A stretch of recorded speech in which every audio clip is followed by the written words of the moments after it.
Welcome to the Las Vegas of the East, Macau, China.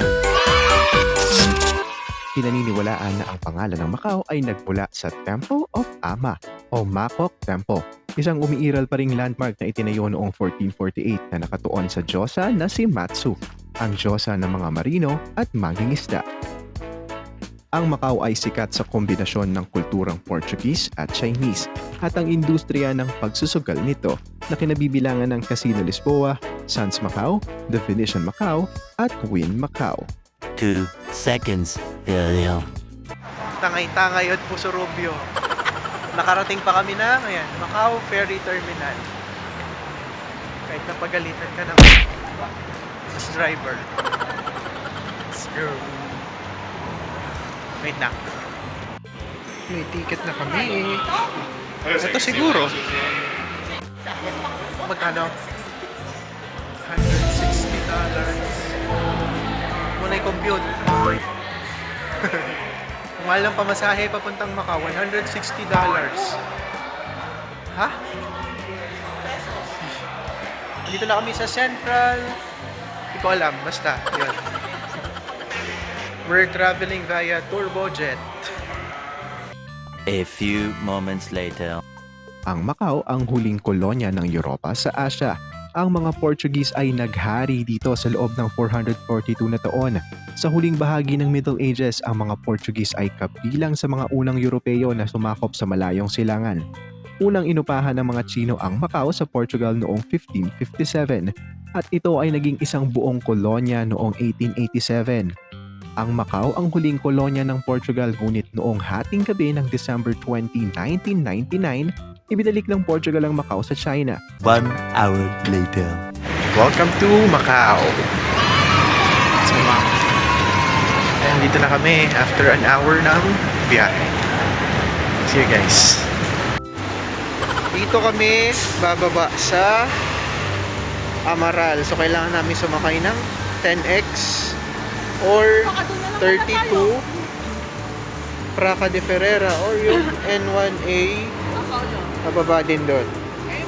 A few moments later. Welcome to Macau!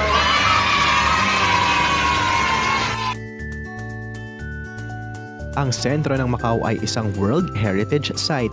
Nag-iwan ng marka ang Portugal sa tanawin ng Macau, kasama ang estilong kolonyal na arkitektura nito. Noong 2005, isinulat ng UNESCO ang Centro Histórico de Macau sa World Heritage List nito, na nagsasabing ang sentrong pangkasaysayan ng Macau ay nagbibigay ng isang natatanging patotoo sa pagpupulong ng mga aesthetic, cultural, arkitektura at teknolohikal na mga impluwensya mula sa silangan at kanluran. Pupuntahan namin yung isa sa sikat na pasalan dito. Ayan, napakita ko sa inyo. Wait lang! 1, 2, 3. Welcome to the ruins of St. Paul.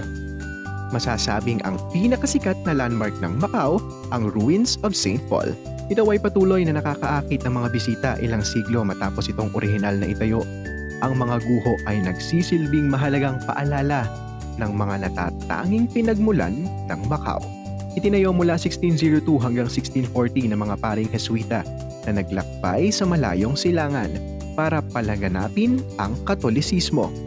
Orihinal na kasama sa site ang St. Paul's College at ang Church of St. Paul, na kilala rin bilang Mater Dei, isang Portuguese church na nakatuon kay St. Paul the Apostle. Matatagpuan sa tuktok ng isang burol, ang istrukturang ito ay ang pinakamalaking simbahan sa Asia noong panahong iyon at kinilala bilang the Vatican of the Far East. Ang pag-iral nito ay sinadya upang ipahayag ang tagumpay ng Simbahang Romano-Katoliko sa pamamagitan ng gayak na kadakilaan ng gusali. Si St. Paul ay madalas na itinuturing na pinakamahalagang tao pagkatapos ni Jesus sa kasaysayan ng Kristyanismo. Ang kanyang mga sulat ay nagkaroon ng napakalaking impluwensya sa Kristiyanong teolohiya, lalo na sa relasyon sa pagitan ng Diyos Ama at ni Jesus at sa mystical na relasyon ng tao sa banal. Nakakatakot na kalula. Crypt na crypt. Taklip.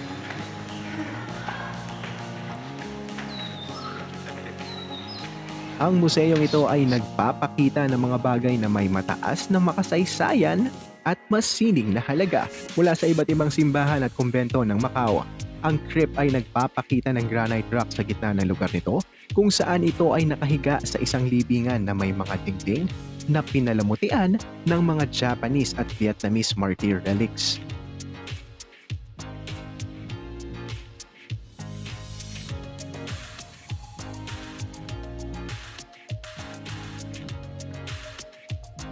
Welcome to the Museum of Sacred Art and Crypt. Ito ay itinayo sa panloob na bahagi ng ruins of St. Paul, kung saan dating matatagpuan ang kahanga-hangang simbahan ng Mater Dei. Mula 1990 hanggang 1996, ang pamahalaan ay nagpatuloy sa archaeological excavation at restoration project ng simbahan at itinayo sa lokasyon ng chancel ng sinaunang simbahan ang Museum of Sacred Art and Crypt. Pinasinayaan noong October 23, 1996. Mula noong ika-17 siglo at sa paglipas ng mga taon, ang Macau ay naging isang missionary base sa malayong silangan. Malaki ang papel ng St. Paul's College sa mga naunang gawaing pangrelihiyon.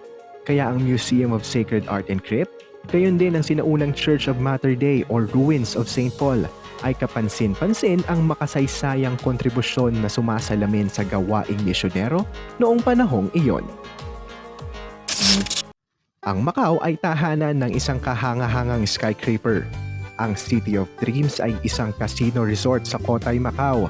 Ito ay tahanan ng Murphy's Hotel at idinisenyo ito ng sikat na arkitekto na si Dame Zaha Hadid at binuksan noong 2018.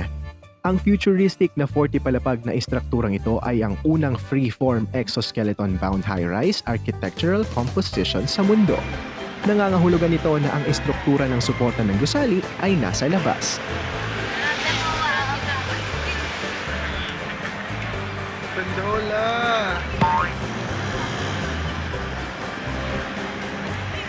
Sino bang mag-aakalang makakarating ako dito, di ba? Nakakatuwa. Yung pangarap ko lang dati makita to, itong gondola na to. Ayan na siya! Oh, di ba? Nakakatuwa, nakita ko na siya in person. Finally! Nakakatuwa. Ang saya talaga.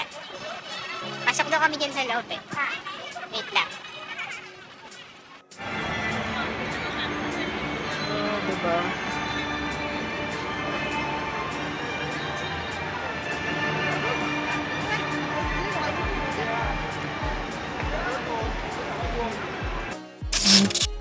Ang Macau ay ang Monte Carlo ng silangan. Ang Macau ay tinatawag na Monte Carlo of the Orient dahil sa pagdepende nito sa mga kasino at pagsusugal.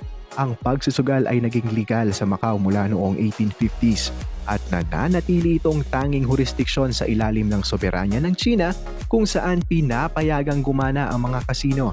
Dahil dito, napakasikat ng Macau sa maraming milyonaryo at bilyonaryo ng China. Ang mga makanis ay karaniwang palakaibigan sa mga dayuhan ngunit mahiyain din. Tandaan na ang Ingles ay sinasalita lamang ng maayos ng isang minorya ng mga lokal at iwasang magsalita ng malakas sa publiko. Isang paalala, ang ilang mga kasino sa Macau ay may mahigpit na dress code at ang mga bisitang nagbibihis ng impormal ay maaaring hindi payagang makapasok. Welcome to the Venetian Macau. Ang Venetian Macau ay isang hotel at casino resort sa Macau na pag-aari ng kumpanya ng Las Vegas Sands. Ang istruktura sa Cotai Strip ng Macau ay may 10,500,000 square foot na espasyo sa sahig at namodelo sa kapatid nitong casino resort na The Venetian Las Vegas. Ito ang pangalawa sa pinakamalaking casino sa mundo at ang pinakamalaking single structure na hotel sa Asia at ang ika-10 pinakamalaking gusali sa mundo ayon sa floor area. Ang Macau ay isang autonomous na teritoryo sa loob ng China, isang kolonya ng Portuguese hanggang 1999. Ang Macau ay may magkakaibang kultura na matatag na nakaugat sa kultura ng Cantonese na may halo ng mga impluwensya mula sa East Asia at Western Europe. Kilala ang Macau bilang pinakamalaking sentro ng pagsusugal sa mundo.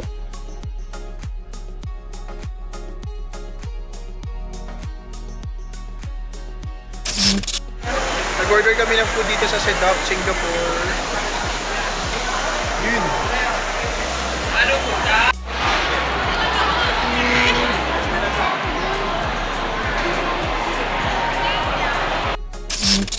Welcome to Parisian Macau.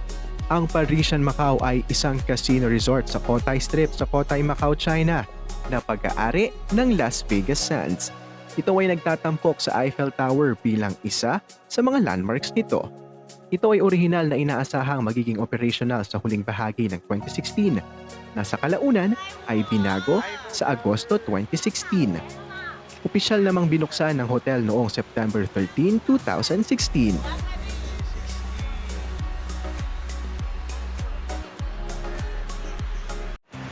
Bumili kami ng tickets going back to Hong Kong. It's $200 ang isa. Mas mahal. Yun, 200 na. Saan na tayo pipila? Ito, Cotai Waterjet. Naghahanap ako ng charging station kasi nalobat na ako. 10:30 pa daw yung biyahe from Macau hanggang Hong Kong. Medyo matagal-tagal pa yun, 2 oras pa. Kaya charge muna ako, guys. Okay. Thank you for watching this vlog, and if you're new to my channel, please don't forget to like and subscribe.